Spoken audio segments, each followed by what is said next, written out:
Electric cars or hybrids? Renewable thought of the day. Hybrid and electric cars can definitely have a positive environmental impact. But which type is greener? Greener? Yikes. I don't like the color green at all.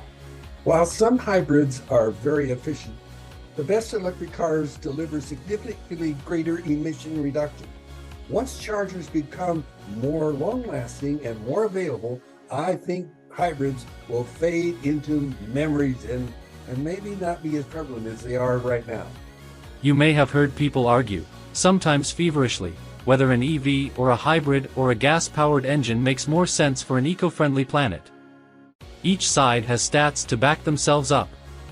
Let's dive in. But which is greener? I just want the bottom line. It's not so simple, numbnuts. There's a lot of factors involved. Who are you calling numbnuts? I know a lot of ladies who don't think that way about me. I'll start, okay? You can argue later about who's more manly or animally. It doesn't matter to me. You see, the manufacturing process for hybrid cars can produce more emissions than conventional cars. So hybrid and electric cars can produce low or no exhaust emissions, which means they produce virtually zero greenhouse gas emissions. Got it? Hybrids can reduce carbon dioxide emissions by up to 30% compared to traditional gas-powered cars. However, the manufacturing process for hybrid cars can produce more emissions than conventional cars. About a third of the lifetime carbon dioxide emissions from hybrids come from the energy used to make the vehicle. I don't see why people don't want to walk or ride a bicycle. What's the matter with our society? Don't they want to preserve the earth for future generations? Would it be okay with you if I asked you to please listen closely? We have an extra surprise for you, if you stay until the end. Yes! Yes!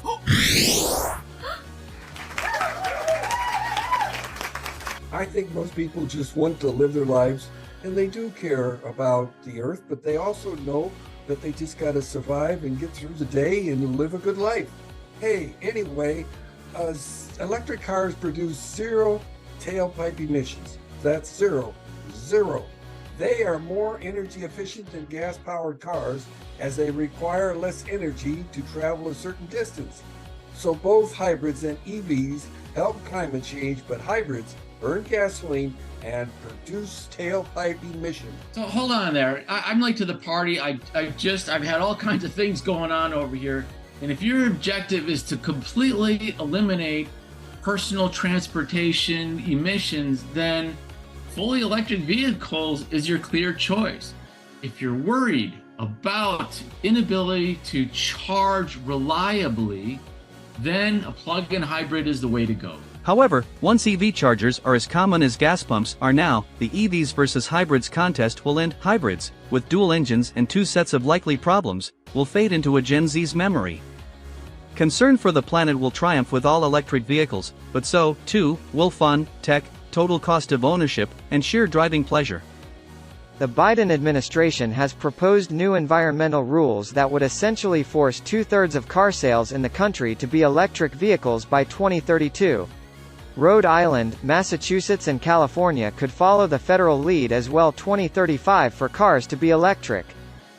In the interim, though, the EVs versus hybrids contest has been largely staged by politicians, legacy automakers, and media pundits.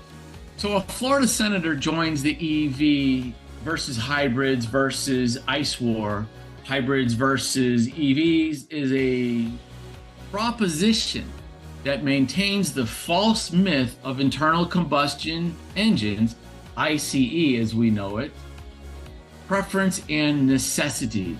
See, the EPA recently updated its electric vehicle myths page, which deconstructs accusations of EV pollution due to power plants and battery manufacturing, and failure of the grid and lack of charging, range, and safety. Wow. Yes, thanks, George, for joining us, even though a little bit late.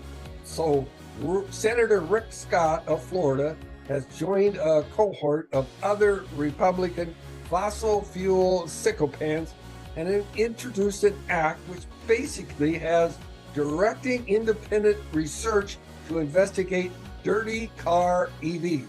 Hey, that sounds like a conspiracy theory, and it rolls right off your tongue, doesn't it? The Act's goal is to conduct a study on the true carbon footprint of EVs and research the ramifications of widespread EV usage on the country's electrical grid. The problem is it seems to predetermine the dirty end result of the suggested research. Actual peer-reviewed research is objective so that it can point to validity and reliability. It doesn't start with a foregone conclusion. That isn't really research, it's a position wrapped up in opinion, couched in hyperbole, and injected with political rancor. Conspiracy theorists are like the blind leading the blind. They believe whoever their elusive leader is with fierce devotion, and spread the word like rabid missionaries for the Jehovah's Witness Church. The reality of everything is based in scientific research, confirmed by peer review and a checks and balance system. Without that, all it is a bunch of hot air coming out of a bunch of rabid preaching knuckleheads like Joe Rogan's group. Wouldn't surprise me a bit if flat earthers and Rogan's heroes will join forces to strengthen their hearsay testimonies. After all, as the famous cliche goes, conspiracy is theory and theory is conspiracy. It would be great if we could just get straight to what benefits most of the US people and others around the world, instead of having this powerful lobbyist added fuel to all these conspiracy theory files, whatever you want to call it. Don't you think we've got a lot of BS stuff going on here? But, which is greener? Here's what I think. In some ways, EVs versus hybrids, it's like comparing apples to oranges. While some hybrids are very efficient, the best electric cars deliver significantly greater emission reductions, and reductions will continue to increase. Hybrids help fight climate change but burn gasoline and produce some tailpipe emissions. The best EVs are far more energy efficient than gasoline-powered vehicles, including hybrids. EV owners who recharge at home spend considerably less on fuel. The electric car is still a young technology compared to the combustion engine. We still see great potential for progress. The electric drive will overtake the internal combustion engine in terms of performance before the end of this decade. In conclusion, it would be great if we could get straight to the point, for that matter, of having powerful lobbyists add fuel to conspiracy theory fires. And we all know about all the conspiracy theory stuff. So, hey, look, thanks for watching Go Green Hub. If you like what you see, give us a thumbs up. Any kind of comments, just let us know down there in the comments, and we'll get your answers back to it. Subscribe, like, have a fantastic day, and I hope you choose to save the planet. And don't forget, we have a surprise for you. Yay, surprise! Hey out there, we would like to give away one of these coffee cups or a Go Green Hub water bottle. Anyway, we're going to give away one, so let us know if you're interested. Give us a comment, and we will draw for one free coffee cup or Go Green Hub water bottle. Yes, the Go Green Hub is the go-to source for all things of sustainable energy and transportation.